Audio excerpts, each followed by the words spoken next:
Friends! Днес ще ви покажем серия от видеа с различни оправдания на наши приятелки. И един от оправданията изглежда така. Ало, тук ли си бе? Ало, Дани, днес ще излезем ли по кафе? Не мога да излизам, защото тук съм... Чакайте да увелича музиката, бе, хора! Тук съм много заета за това. Не мога просто, не мога.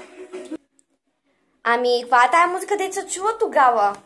Нищо, тук просто телевизора тук се развали и просто не може да го правим, бе. Пешо, бе, стига ти, бе, идиот, такъв стави малко за мен, бе. Ти да ти е мама. Стигаме лъга, пак си с момче. Вместо да излизаме двете по приятелски, си пак си с момчета.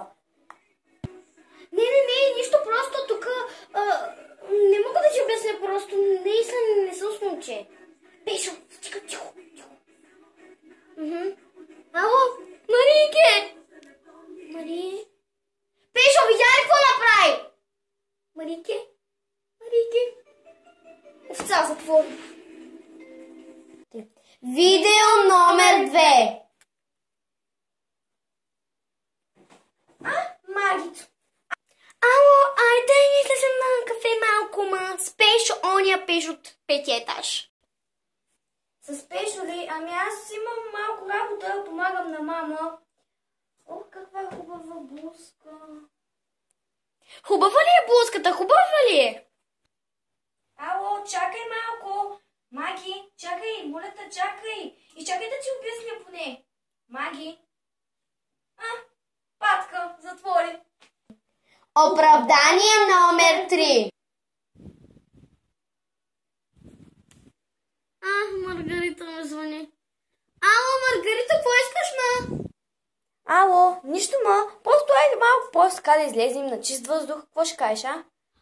Не мога, при Лейла съм, па тя е болна, трябва просто да й помагам. Не е вярно, бе. Ти пак спиш. И... Бразилке.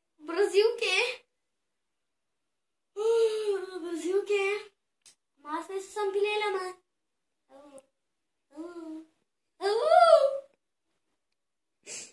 Крава дебела.